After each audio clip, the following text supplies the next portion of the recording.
At the old creaky auditorium, Karoline Leavitt stepped onto the stage at a charity event. No one expected much from her. The audience snickered, and Jake Russo, a well-known liberal musician, shot her an arrogant glance, certain she would flop. But then she began to sing. A hush fell over the room. A few people dabbed at their eyes, and by the end of her performance everything had changed. What did she sing?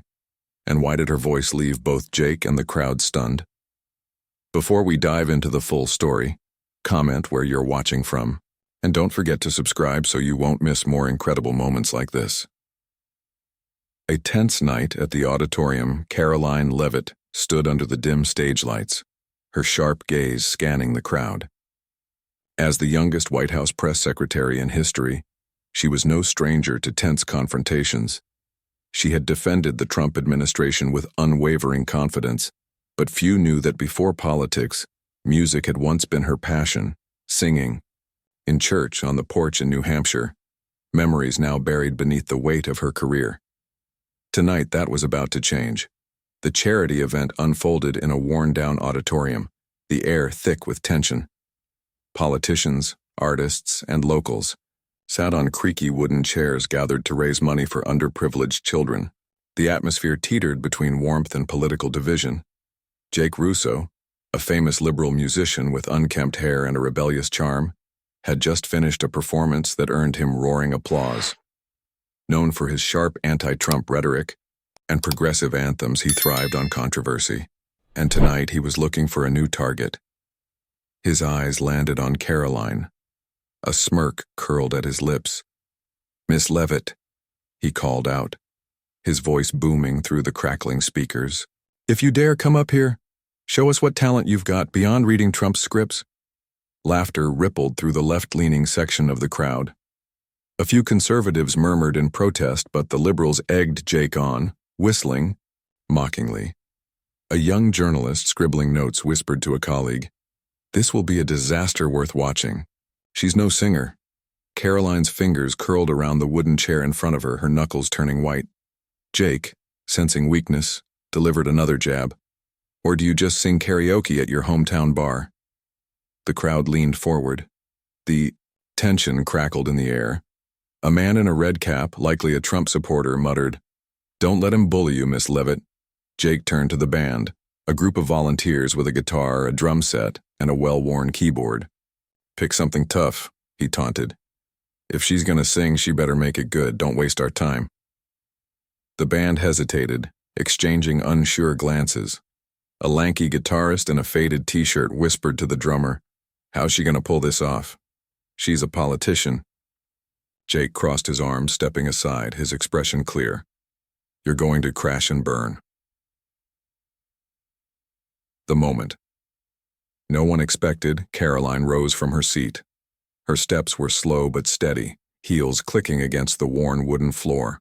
The stage lights hit her face, highlighting a resolute gaze and a slightly defiant chin. She reached the microphone, met Jake's eyes for a lingering second, then turned to the band. "Do you know Sweet Home Alabama?" Her voice was calm, steady. The guitarist blinked in surprise before nodding and adjusting his strings. A murmur swept through the crowd. A country song, an unexpected choice. Jake chuckled, the sound dripping with condescension. "Country, huh? I knew it, just another dive bar act." Some in the liberal crowd laughed in agreement, but the locals sat up, intrigued. Politics didn't matter to them. They just wanted to see if she could pull it off. An elderly woman near the stage, clutching a worn fabric bag, whispered to her neighbor, "I love that song. Wonder how she'll do." Karoline wrapped her fingers around the microphone.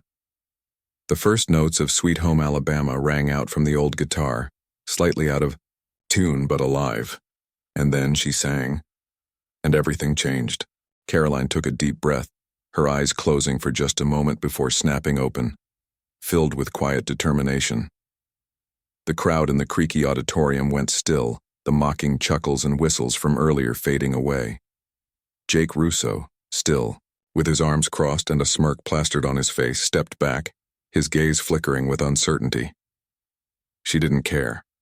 Her voice rang out, unwavering from the first note. "Big wheels keep on turning." she belted, her tone strong and clear, cutting through the dusty air and drowning out the crackling speakers. This wasn't the voice of a politician delivering a speech. It was the voice of someone who had sung in church choirs, rocked a cradle on a small New Hampshire porch, and dreamed in quiet places. Her voice wasn't just sound, it carried the weight of memory, resilience, and a woman who refused to let anyone define her. The crowd was stunned. The raw twang of the guitar blended perfectly with her voice, creating a melody that felt both vivid and alive. "Carry me home to see my kin," she sang, her tone dipping low before soaring in the chorus. Emotion poured from her, raw and unfiltered.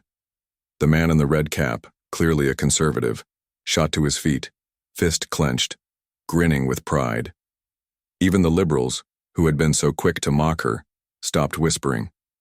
The young journalist with glasses who'd scoffed earlier stared in shock. Her pen dropped from her hand as she took in the unexpected power of Karoline's voice.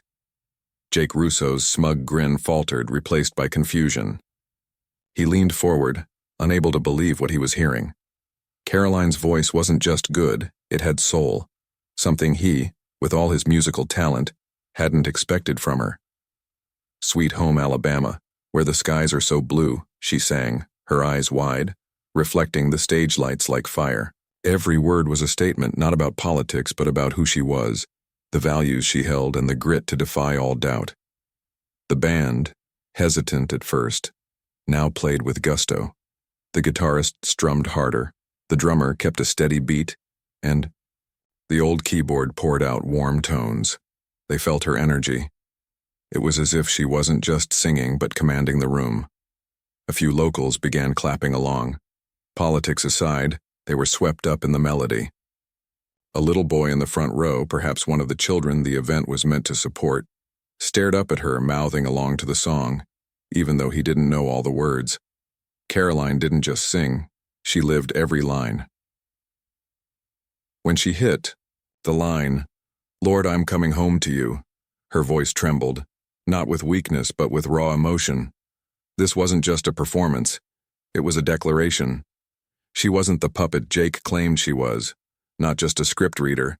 She was Karoline Leavitt, a woman who'd fought her way to the White House and was now fighting to reclaim herself on this stage. The crowd stirred, breaking into scattered applause.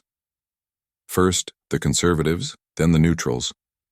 An older man wiped tears from his eyes with a sleeve. A liberal woman who had laughed earlier bowed her head, her hand over her mouth, unwilling to admit she had been moved. The young journalist stared at her colleague in shock. She can actually sing. The wooden chairs creaked as people stood, unable to contain their excitement. Jake Russo, stunned, stepped back. His arms dropped to his sides, and his mouth hung open as if to speak, but no words came. His smugness had dissolved, replaced by reluctant respect. Karoline didn't look at him. She faced the crowd, her gaze piercing each person, saying, "This is me. You were wrong about me." She finished the song, her voice rising, bold and proud. "Sweet home Alabama. Lord, I'm coming home to you." The final note lingered in the air, echoing through the hall, drowning out the speaker's static and the wind, whistling through the cracks in the walls. She stood tall, shoulders trembling slightly from the adrenaline, her breath ragged, but her posture unyielding. When the music faded, the auditorium was silent. A deep, unbroken hush settled for a few seconds before, like a wave, the applause erupted. The man in the red cap cheered, standing up and clapping furiously. The elderly woman near the stage nodded, tapping her fabric bag in rhythm, muttering, "So good, so good." Even the liberals joined in, though reluctantly. Some clapped slowly, as if unwilling to admit they'd been swept away by the performance. Band stopped playing, staring at her in amazement. The guitarist whispered to the drummer, "She sings better than we do." The applause reverberated through the old auditorium, echoing off the stained walls and through the drafty cracks. Karoline Leavitt stood on the small stage, dim lights illuminating her face. Her steady eyes were fixed on the crowd, the final note of "Sweet Home Alabama" still hanging in the air like an undeniable proclamation. She lowered the mic, her breath still heavy from the performance, but her stance remained tall, unyielding.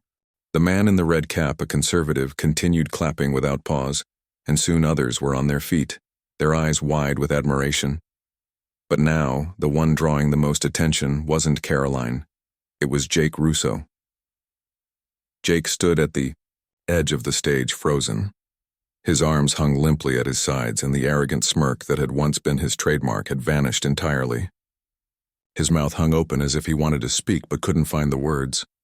His eyes darted back and forth between Karoline and the crowd, blinking rapidly, as though he couldn't believe what he had just witnessed.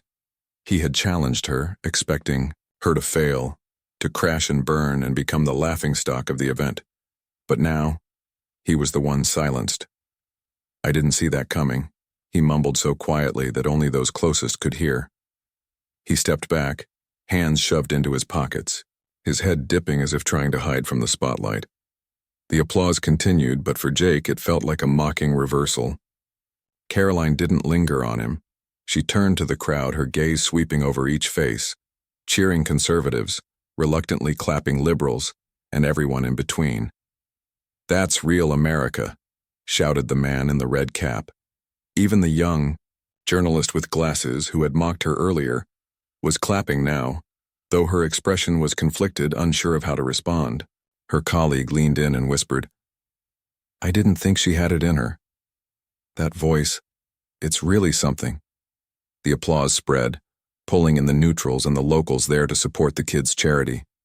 An elderly woman, possibly a former farmer, wiped away tears with her sleeve, murmuring to her neighbor, hearing her sing, "I miss home so much." The little boy on the wooden chair, his eyes wide, clapped eagerly, even though he didn't know all the words. The volunteer band, stunned from the start, exchanged grins. The lanky guitarist leaned toward the drummer and whispered, "She sings better than some pros we've met." Karoline stood there saying nothing, letting the applause wash over her. She bowed, no smile, just a calm, steady presence, her eyes blazing with quiet fire. She didn't need the praise. She had proven what she wanted, not to Jake, not to the conservatives, not to the liberals, but to herself. Then a middle-aged event organizer stepped onto the stage, clutching the old microphone. "Miss Leavitt," he said, his voice trembling with emotion. "Do you want to say anything?" Karoline hesitated for a moment, then took the mic again. The auditorium hushed, waiting for her response. "I didn't sing to prove anything to anyone," she said, her voice firm but not harsh. "I don't sing to please people. I sing because I believe in the values I defend as White House press secretary, family, home, and a strong America. If someone disagrees, that's their right, but I'll keep speaking out my way." She set the mic down gently, the faintest creak sounding as it hit the floor. Her words were brief but enough to ignite the crowd once again. The conservatives cheered, and a few liberals shook their heads, but didn't argue. Jake Russo remained silent. He turned and stepped off the stage, his shoulders hunched as if trying to shrink away from the lights. A few in the liberal crowd whistled, but it wasn't in support. It was to taunt him. "Sing again, Russo," someone yelled, their voice dripping with sarcasm. Jake didn't respond. He slumped onto a wooden chair in the corner, one hand propping up his chin. He had lost, not just to Karoline, but to the very scheme he had orchestrated. His smugness had backfired, and now he was forgotten, sidelined in the game he had started.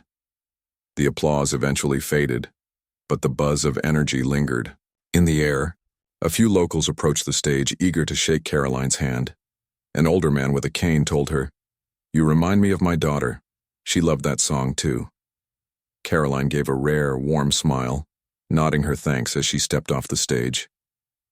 Her plain red dress swayed gently in the dim light, her stride radiating unshakable confidence. The young journalist, now composed, scribbled furiously in her notebook. "She just turned a challenge into a win," she whispered to her colleague. "The liberals won't like this, but you can't deny she's good." Her colleague nodded, snapping photos of Karoline in the crowd. "This will spread fast online. She just flipped everything." In the corner of the room, Jake watched Karoline with a mix of frustration and grudging respect. He pulled out his phone, his fingers hovering over the screen as if ready to post something on X. Then, he stopped. He knew that anything he said now would be drowned out by her voice. He had challenged her to embarrass her, but it was he who had been defeated. His gaze stayed fixed on Karoline, while she stood amidst the crowd, listening to praise from locals. The charity event in the old auditorium had wound down, but the echo of Karoline Leavitt's singing lingered in the air. The applause had stopped, replaced by murmurs and the creak of wooden chairs as people slowly began to leave. Karoline stood among the small crowd, her plain red dress standing out in the dim light. Her face remained calm, but her eyes burned, with fierce determination. She had turned a challenge into triumph, and though the hall had no cameras or live broadcasts, word of her performance quickly spread beyond its weathered walls. The young journalist, still processing her shock, pulled out her phone, her fingers flying over the screen. "She just changed everything," she whispered to her colleague, who snapped more photos of Karoline mingling with the crowd. Within minutes, a post appeared on X from the local paper's account. Karoline Leavitt, White House press secretary, stuns with Sweet Home Alabama at charity event. Jake Russo challenged her, but she won. The post included a short video, shaky and grainy, taken by someone in the crowd. The sound from the old speakers was crackly, but Karoline's powerful voice cut through. Within half an hour, the video had spread. Karoline Sings began trending, accumulating hundreds of shares. Conservatives online erupted with pride. One account posted, "She doesn't just speak for Trump, she sings for America. Leavitt is a true icon." Another chimed in, "Jake Russo thought he was clever, but Karoline schooled him." These comments were quickly liked by Trump supporters, turning her performance into an unexpected political victory. But it wasn't just conservatives. Some liberals reluctantly joined the conversation. One ex-user wrote, "I don't like Trump, but Leavitt can sing. Russo deserved that loss." Another commented, "She's got talent, no denying it." Back in the auditorium, Karoline remained unaware of the social media storm brewing outside. She stood among the locals, chatting casually, unbothered by the politics or the internet frenzy. An older man with a cane thanked her again. "Your singing reminded me of home. Thank you, Miss Leavitt." Karoline smiled faintly, nodding. Then she turned to a little girl, no more than 8, tugging at her hand.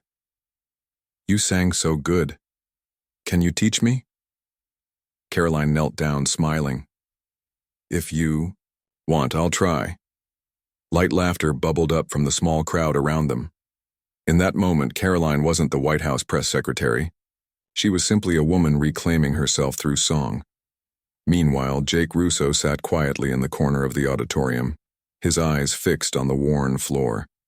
He knew he had lost. A liberal friend patted him on the shoulder.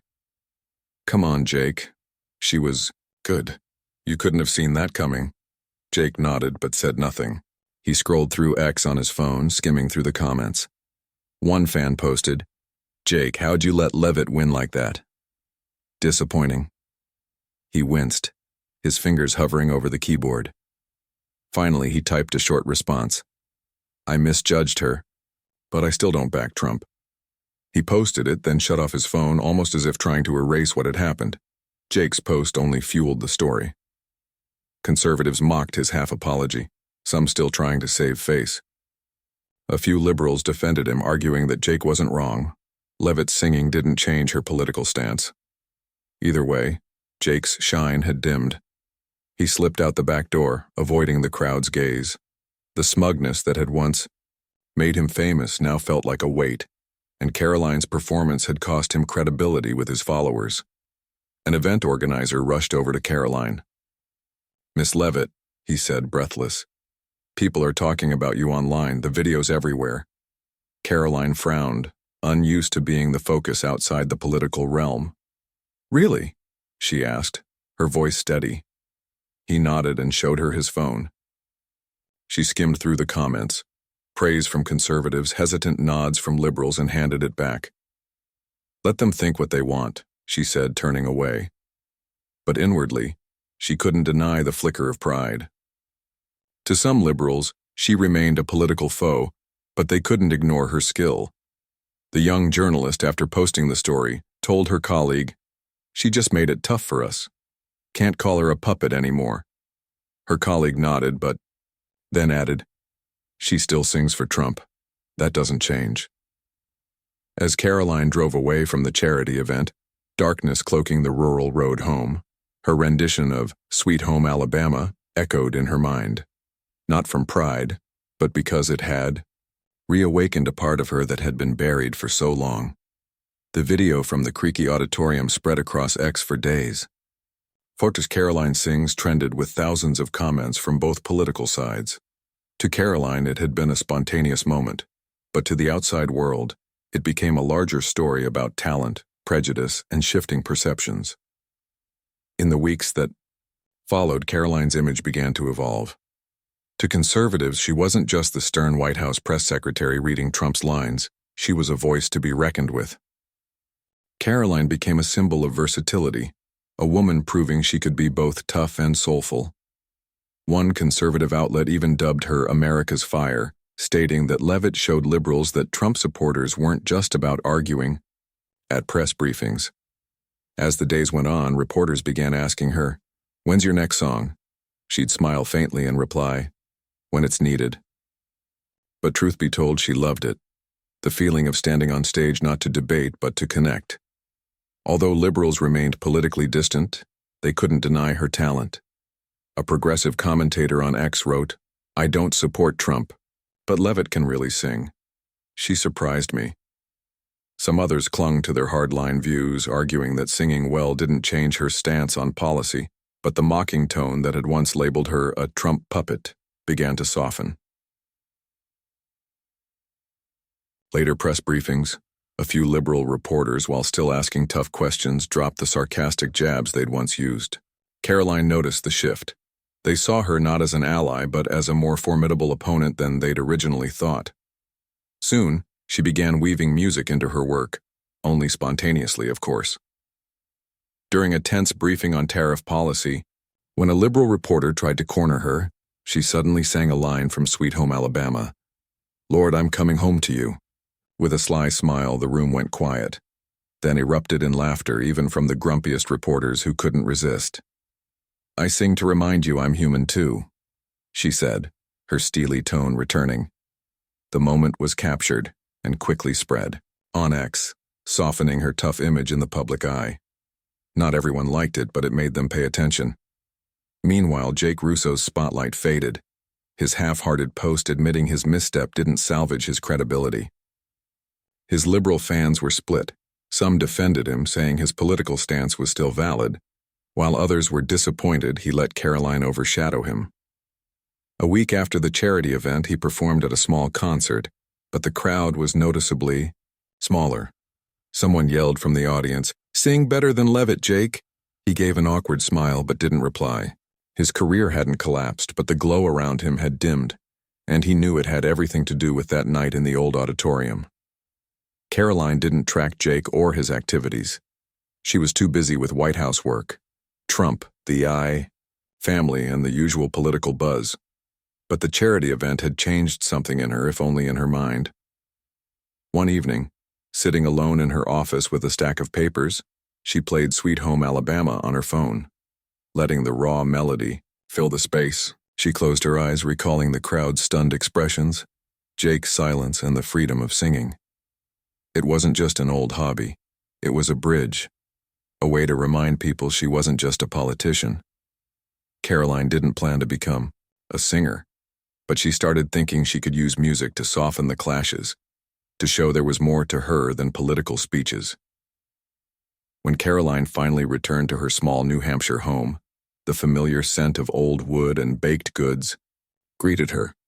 After a long week at the White House filled with tense briefings and the buzz from her surprise charity performance, all she wanted was rest. Nicholas stood by the kitchen door, cradling their sleeping toddler son. His eyes lit up when he saw her. "Back at last, music star?" he teased. She laughed, kicking off her shoes and hugging the two most important people in her life. It was just one song, don't overdo it, she said. But her smile betrayed her joy. She sank into the old armchair in the living room, while Nicholas set their son in a nearby crib. He leaned against the doorframe, watching her with a mix of curiosity and pride. I saw you sing at the briefing on X, he said with a smirk. One line and you had the whole room laughing, planning to turn the White House into a stage? She shook her head, laughing. No way, just lightening the mood a bit. Nicholas walked over, sat beside her, and rested a hand on her shoulder. You sing better than you argue with CNN, he teased again. This time, she didn't argue. Instead, she leaned into him, a rare calm spreading over her, a calm she seldom found amid the chaos of Washington. The image of the 8-year-old girl from the charity event flashed in her mind, the child's bright eyes asking, Can you teach? Me. Karoline had promised she would try, and now she thought she might actually mean it. She turned to Nicholas. What if I taught some kids to sing just when I'm free? Nicholas raised an eyebrow, surprised. You serious? She smiled. I'm all in. But don't teach them about tariffs, he joked. Karoline laughed, playfully punching his arm, and they both burst into soft laughter. She stood and walked over to the crib, gazing at their sleeping son. She softly sang a snippet of Sweet Home Alabama. Lord, I'm coming home to you. Her voice became a gentle lullaby. The baby stirred slightly but didn't wake, his tiny lips curling into a dreamlike smile. Nicholas stood behind her, his arms around her waist, the two of them sharing a quiet moment of peace. Nicholas wrapped his arms around her shoulders, his voice low. You sing like that, I don't need a radio. Karoline turned, kissing his cheek lightly. Thanks for always believing in me. In that moment, she wasn't the White House press secretary or Jake Russo's rival. She was simply Karoline, a wife, a mother, and a woman rediscovering her voice. She gazed out the window at the New Hampshire night sky, twinkling with stars. Her thoughts drifted to the online comments, how people saw her differently now. But she didn't let their opinions define her. She had sung for self-respect, for memory, and for family. That was enough. Maybe I'll sing again, she told herself, but not to prove anything anymore. Nicholas pulled her back onto the couch, and they sat in silence, savoring the rare peace. Karoline smiled, knowing that the journey, from Jake's challenge to the crowd's applause, had made her stronger in ways she hadn't expected. The story of Karoline Leavitt and Jake Russo at the charity event mirrored the deep political and social divide in today's United States, where conservatives and liberals constantly clash on platforms like X and in real life.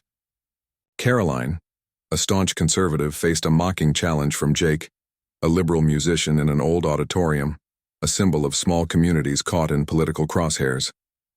Her powerful, emotional rendition of Sweet Home Alabama not only silenced Jake but shifted the crowd's view from doubt to respect. The video that spread on X afterward showed social media's undeniable power to shape public opinion, a familiar reality in modern America, where even the smallest moments can spark heated debates. While Jake lost credibility due to his arrogance, Karoline rediscovered herself through music, remaining loyal to her political ideals. The lesson here isn't just, don't judge a book by its cover. It's something sharper. In a polarized society like today's America, dare to step out of your comfort zone as Karoline did on that stage, to show your true self rather than letting bias take the lead. Jake failed because his smugness kept him from listening. Karoline won by turning a challenge into an opportunity, facing criticism with action, not just words. Instead of arguing with Jake, she sang back. And remember, as Karoline realized when singing to her son, personal values, family, and belief can outweigh any ideological battle, whether on X or beyond. Thank you for following Karoline's journey from the charity stage to her win over Jake. Hit subscribe and turn on notifications so you don't miss the next exciting story. See you in the next video, where we'll keep exploring moments that break through prejudice, just like this one.